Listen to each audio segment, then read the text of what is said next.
Hace un tiempo atrás, la Administración Tributaria, según lo dice un diario de circulación nacional vinculado a tema de negocios, se propone eliminar el registro de compras y de ventas.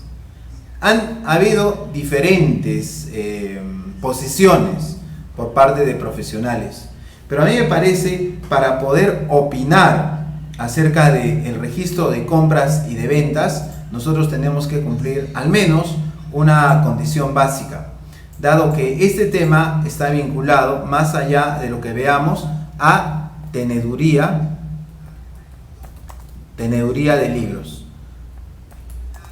La pregunta es si es que nosotros que llevamos una contabilidad, nosotros que trabajamos teneduría de libros, que vemos el día a día de la contabilidad, ¿qué tanto nos afecta esto?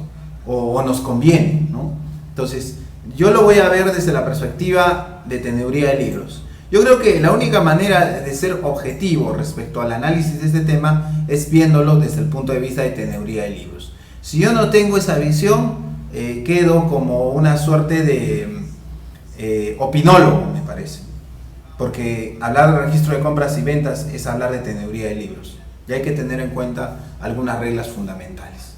Bien, lo primero que tenemos que tocar aquí, el primer aspecto que quiero compartir con ustedes es el siguiente. Tiene que haber, usted entender que existe una diferencia entre llevar y llenar, ¿ya? Y primero lo voy a comentar en el ámbito de la contabilidad física, ¿ya? Entonces hay que tener cuidado también. Hay que hacer una anotación previa acerca de cómo funciona nuestra contabilidad. Caso contrario, estaríamos incurriendo en un error, cayendo en un tema de opinología, que no es algo específico con lo que queremos ver. Ya muchas veces he estado comentando en diferentes videos que nosotros como contadores tenemos que diferenciar el llevar de llenar. En el ámbito de la contabilidad física, entiéndase, cuando nosotros vamos a imprimir los libros en hojas sueltas o papel continuo, o cuando nosotros vamos a anotarlo a mano, una contabilidad manual. Eso se denomina contabilidad física. Es decir, la evidencia queda impresa o queda llevada a mano, ¿ya? Eso. Bien, llevar y llenar. Cuando nosotros aprendimos por primera vez la contabilidad, cabe recordar que se nos enseñó a llevar, me dicen. No, yo creo que no es así. Para una persona que estudió contabilidad, que ha pasado por técnica contable, que está vinculado al tema de llevado de libros, lo primero que aprendió es a llenar los libros. Y es importante precisar que el llenado de los libros de manera física no está regulado por una norma. Repito, en el ámbito físico, el llenado de los libros no está regulado por una norma. Si tú, por ejemplo, vas a ver tu contabilidad y vas a llevar la mano o vas a imprimir, pregunta cómo aprendiste a llenar los libros. ¿Cómo aprendiste que en el registro de compras va esto, en el registro de ventas va aquello, que en el libro de diario va esto, va aquello? ¿Hay alguna norma que te dice? Sí, hay una norma tributaria. ¿Qué norma tributaria te dice qué debe ir en cada columna? Estás confundiendo. No existe una norma tributaria que nos diga cómo llenar. Lo que pasa es que la regulación que nos plantea la administración tributaria está vinculada a un tema distinto. Está vinculado al llevado de los libros contables. Y recordemos que el llevado de los libros puede ser de dos formas. El llevado puede ser, mira, muy importante, el llevado puede ser con información y el llevado también puede ser sin información. Nosotros sabemos que si en un mes, por ejemplo, no vendimos, pues vamos a colocar en ese mes en el registro de ventas sin movimiento. ¿Y esto cómo está regulado? Esto está regulado por una resolución. Parte de la resolución 234/2006 SUNAT. ¿Ya? Pero el llenado no. ¿Ya? Entonces hay que tener cuidado con eso. De hecho, la resolución que antes les comento, que ahí estoy indicándoles, nos habla de, si hace referencia a los libros, solamente hace referencia a una información mínima, una estructura mínima. No nos dice así debes llenar esta casilla, debes llenar la otra casilla, no nos dice. Entonces hay que tener cuidado. El llevado en el ámbito de la contabilidad física está regulado por una resolución, pero el llenado no lo está. ¿Ya? Entonces ten mucho cuidado con ese tema. Ahora, tú puedes llevar un libro con información y puedes llevar un libro sin información. Eso también clave. Pero ¿en qué aspecto entonces encontramos el llenado? El llenado lo encontramos aquí. Fíjate, mira, acá lo encontramos. Ahí está. ¿Ok? ¿Listo? Entonces ten en cuenta ese detalle. Si tú ya conoces este tema, o sea, ya lo has interiorizado, entonces podrás tener en cuenta el mismo efecto, pero con libros electrónicos. Ajá. Entonces vamos a ver aquí. ¿Cuál sería la connotación que adquiriría este tema cuando nosotros decimos diferencia entre llevar en el ámbito de la contabilidad electrónica?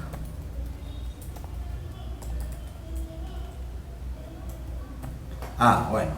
Ahora, hablar de una contabilidad electrónica puede ser un poco un tema de ficción, porque el llevado de libros electrónicos no es total. Entonces, esto de la contabilidad electrónica yo lo puedo poner entre comillas. Esto yo lo puedo poner entre comillas. Mucho cuidado con este tema. Lo puedo poner entre comillas. ¿Ya? Pero, Dionisio, ¿por qué pondrías tú este tema de llevado de los libros entre comillas? Porque el llevado de lo electrónico, fíjate, vamos a llamarlo así entre comillas, lo electrónico es parcial y es complementario. ¿Ya? ¿Es complementario con qué me dicen? Es complementario con los libros físicos.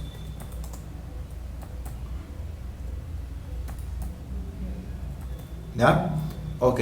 Entonces, ¿qué hay aquí? ¿Qué tenemos que tener nosotros en consideración? Que si recordamos la obligatoriedad de llevado de los libros contables, la contabilidad simplificada,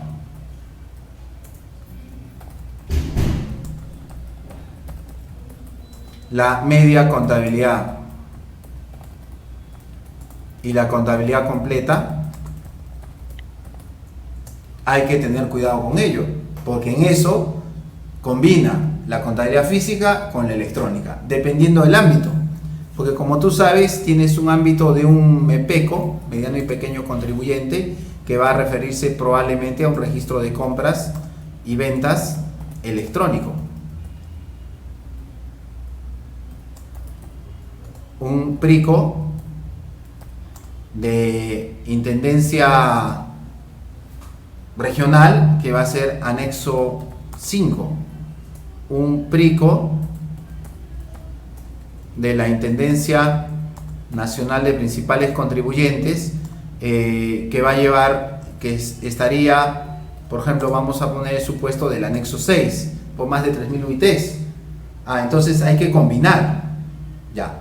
¿Cuál es la referencia entonces que tenemos que tener en consideración cuando nos enfrentamos al término contabilidad electrónica? Que la contabilidad electrónica no necesariamente es cierto en la práctica. Lo que pasa es que lo electrónico es parcial y a veces se tiene que complementar con libros físicos.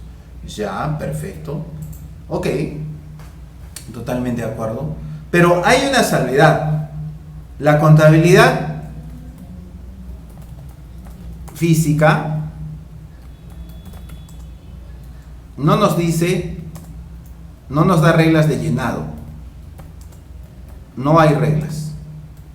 Mientras que en el caso de una contabilidad, lo voy a llamar entre comillas porque es parcial, contabilidad, si quiero llamarlo así, electrónica,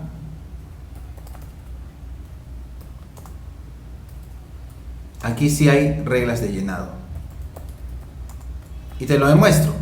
¿Sabes por qué? Porque cuando tú ves una estructura de un libro electrónico, tienes campo obligatorio y campo voluntario. Entonces, cuando yo tengo un tema de una contabilidad electrónica, yo digo campo obligatorio,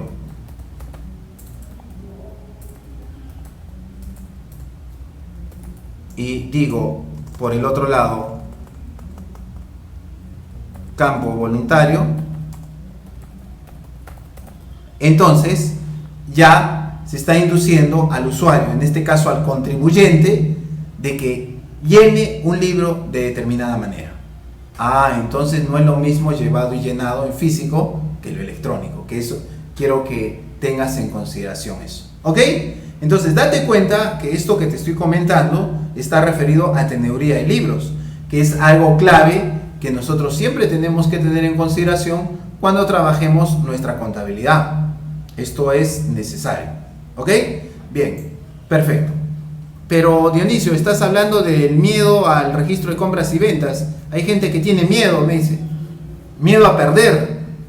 Bueno, justamente íbamos a eso y te doy la clasificación anterior con la finalidad de que veas el tema de la complejidad que podemos abordar dentro de una disciplina, dentro de la contabilidad, que es la teneduría de libros y que es importante dentro de la profesión. Ya, ahora vamos al punto. Hay personas que están sufriendo aparentemente por el registro de compras y ventas. No, va a desaparecer, se va a caer el planeta, me dicen.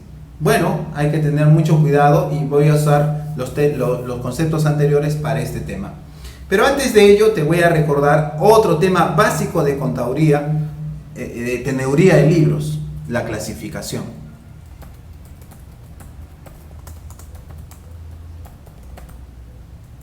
La clasificación de los libros. Y nosotros en la clasificación de los libros tenemos dos puntos de vista. El primero que voy a valerme es de la clasificación de tipo, lo voy a ver así, desde la perspectiva técnica.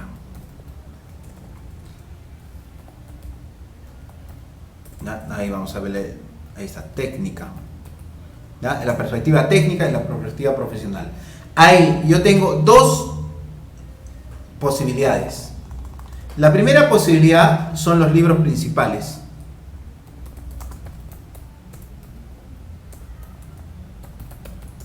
Y la segunda posibilidad son los libros auxiliares.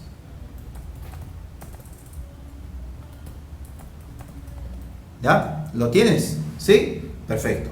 Ahora, yo me pregunto, ¿cuáles son los libros principales? ¿Cuáles son los libros principales?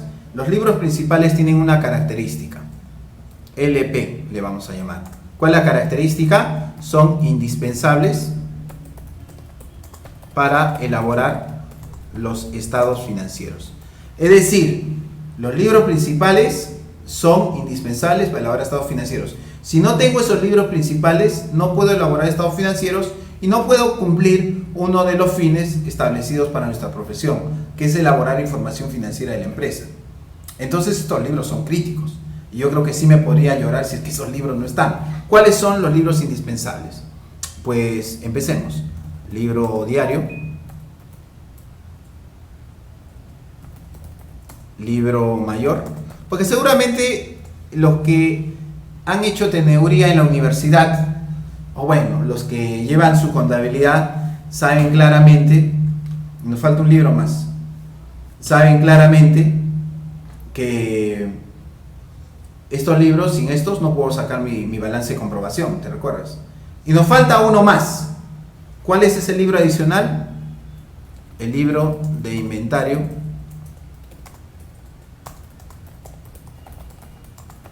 Porque si no, no podría yo aprobar los estados financieros que voy a elaborar. Estos libros son indispensables. los libros principales. Si yo no tengo libros principales, no voy a poder elaborar estados financieros. Sin embargo, tú sabes que la administración tributaria, dentro del campo del MIPE tributario, ha usado una matriz. Y esa matriz es el libro diario simplificado. Que eso se trabaja en una matriz que... yo me acuerdo que esa matriz pares ordenados estaba regulado dentro de la investigación contable, como la teoría que proponía Matesic acerca de llevar una contabilidad matricial, que creo que se llevó a la práctica con el libro diario simplificado. Pero el libro diario simplificado en realidad lo que hace es una síntesis del libro diario y el libro mayor, y entonces es un tema crítico que nosotros tenemos que tener en consideración para este efecto, ¿ya? Entonces hay que tener cuidado con ese tema. Bien, entonces yo digo, ¿tendré miedo a que se elimine el registro de compras y ventas? No, me falta la otra clasificación. Estos son los libros principales. Ahora me dice, ¿y los libros auxiliares qué hay? Libros auxiliares, ¿cuál es la característica? No son indispensables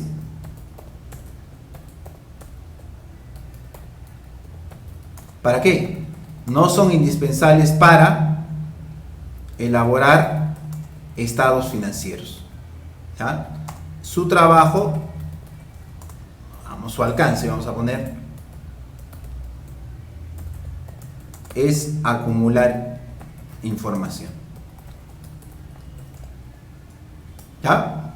Ajá. Por ejemplo, ahí encuentro al registro de compras o tengo el registro de ventas. Tengo el registro de activos fijos, por citar algunos. Tengo el registro de inventario permanente en unidades. O si quieres también el valorizado, etc, etc. Libros que en sí no son indispensables para un proceso contable, ¿ya? Es decir, para elaborar un estado financiero. Pero tú me dices, si no son indispensables, ¿por qué es que los utilizamos?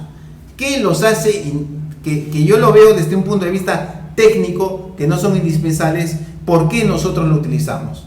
Para poder explicar eso, entonces tenemos que entender que existe una segunda forma de clasificar este tema. Y la segunda forma de clasificar este tema es clasificando los libros, ¿ya? Desde una perspectiva ya no técnica, sino desde una perspectiva legal. Y ahí es donde tengo los libros obligatorios y ahí tengo los libros voluntarios. Ya. Entonces tú me dices, entonces, ¿por qué los libros auxiliares que no serían en sí indispensables para elaborar estados financieros, yo tengo que usarlos? Porque sencillamente se convirtieron en obligatorios. Es decir, yo tengo libros principales y te podría decir que los libros principales son obligatorios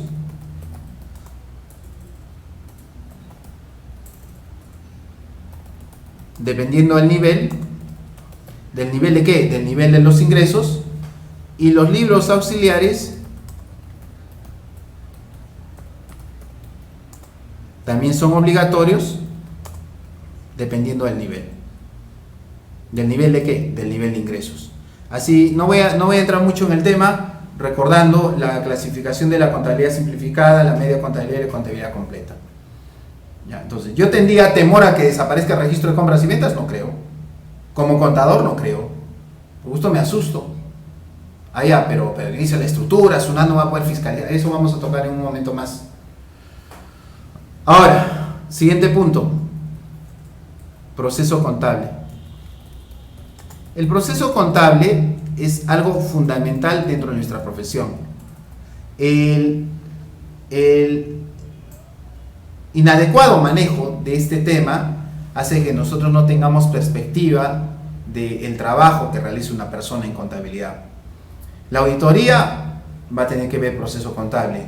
La tributación tiene que ver el tema del proceso contable. Las NIF afectan el proceso contable. El plan contable regula y está vinculado. Todo está circunscrito al proceso contable. Y el proceso contable en la práctica cumple un objetivo que justamente se comparte con la contabilidad. ¿Cuál es el objetivo del proceso contable? El objetivo del proceso contable es elaborar información. ¿Ya? En nuestro caso, información financiera. Ese es el tema. Ah, ya. Entonces, disculpa, para hacer un proceso contable, ¿qué libros necesito? Los libros principales. Los libros auxiliares no son necesarios. Ah, ya. Entonces, mucho cuidado con eso. Pero Dionisio, por ahí he escuchado que dicen que la fiscalización, la SUNAT va a verse perjudicada. A ver, vamos a romper ese mito para terminar la sesión. Estamos haciendo, fíjate, estoy haciendo un análisis. Hay algún colega por ahí me dice, Dionisio, ¿qué estás hablando? No es auditoría, no es costos. Estoy hablando desde el punto de vista de teneduría de libros. Todo contador tiene que manejar teneduría de libros. Si no, esto le va a generar un problema. Ya, vamos con esto. Entonces me dice, ¿y la fiscalización? A ver.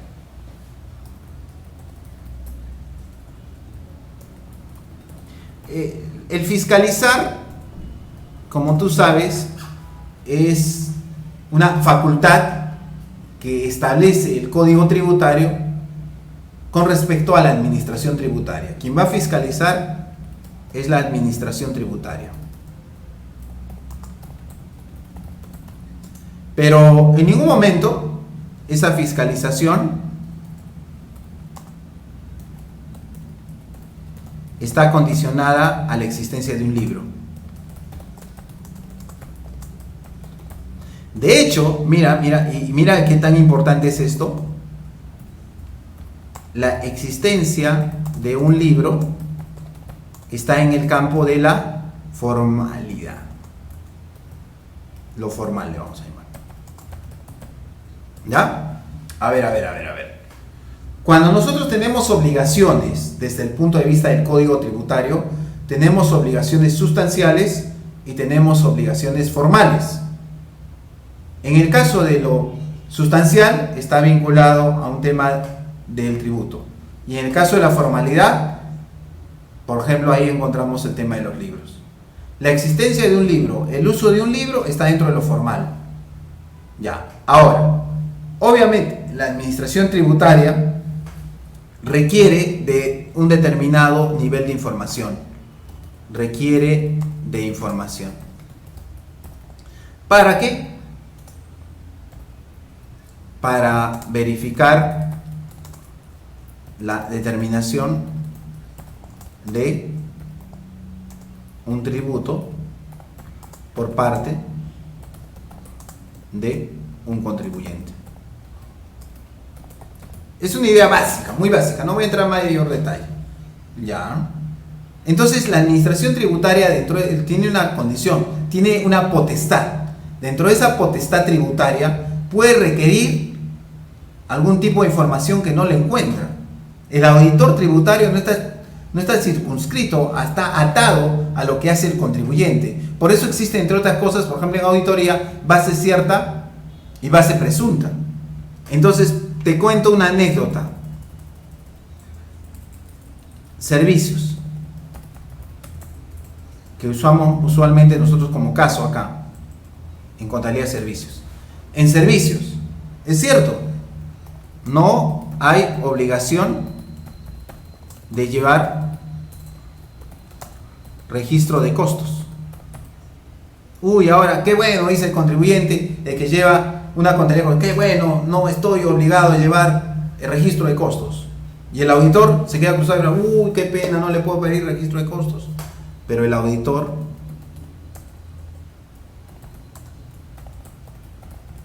le puede hacer un requerimiento de unos cuadros que tengan consumo mensual por elemento del costo. Le puede pedir consumo anual por centro de costo. Y le puede pedir un cuadro en el cual esté el detalle de los productos terminados.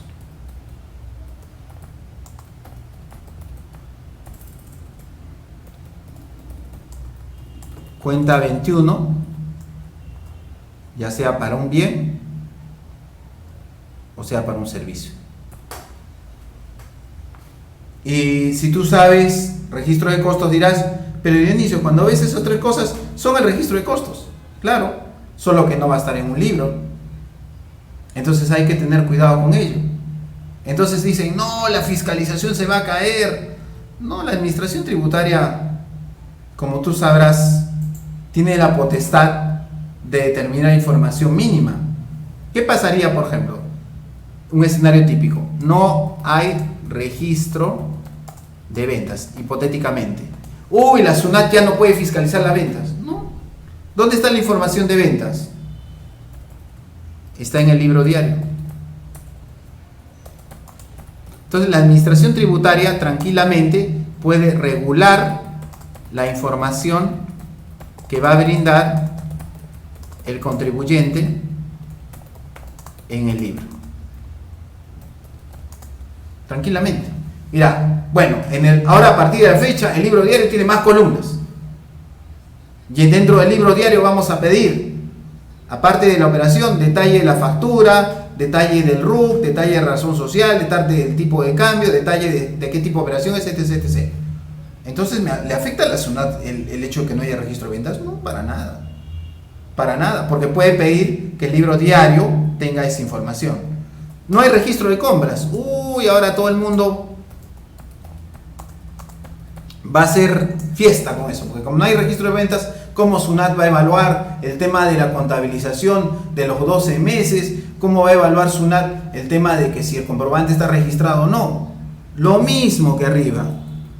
A través del libro diario o el libro diario simplificado, puede la administración regular y pedir que haya más información adicional que se brinde a través de este registro de este libro diario. Entonces la administración tributaria nunca se va a quedar ahí cruzada de brazos. Ahora, es cierto que los comprobantes electrónicos le dan alguna facilidad, pero no es el 100% de las transacciones.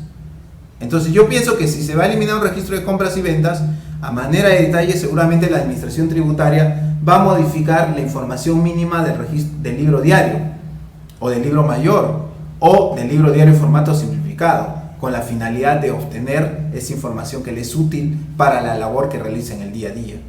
Entonces decir que, uy, se va a perder el registro de compras y ventas, como contador, yo no tengo problema. ¿Por qué? Porque yo me concentro, si estoy desde un punto de vista técnico, me concentro en los libros principales. Disculpa, si es MIPE tributario, entonces el libro diario mayor con el libro diario en formato simplificado. Si me pongo de la perspectiva de SUNAT, uy, no hay registro de compras y ventas. No, pues sencillamente voy a agarrar los libros principales y voy a regularlos de tal manera que complementen la información que ya no lo tengo registro de compras y ventas. Asunto concluido. Entonces hay que tener cuidado con ese tema. Recuerda verlo siempre desde la perspectiva de la teneduría de libros. Y si tú eres contador o estudiante contable, es importante que manejes teneduría de libros. Hoy día hemos trabajado con ese tema. Espero que sea de utilidad para ti. No te olvides de revisar nuestra programación en www.perugestion.org para ver los talleres que estamos dictando ya a partir del siguiente mes. ¿Ok? Un gusto haber trabajado con ustedes, amigos. Nos vemos más adelante. La versión editada del presente video la van a encontrar en YouTube. Muchas gracias por su atención.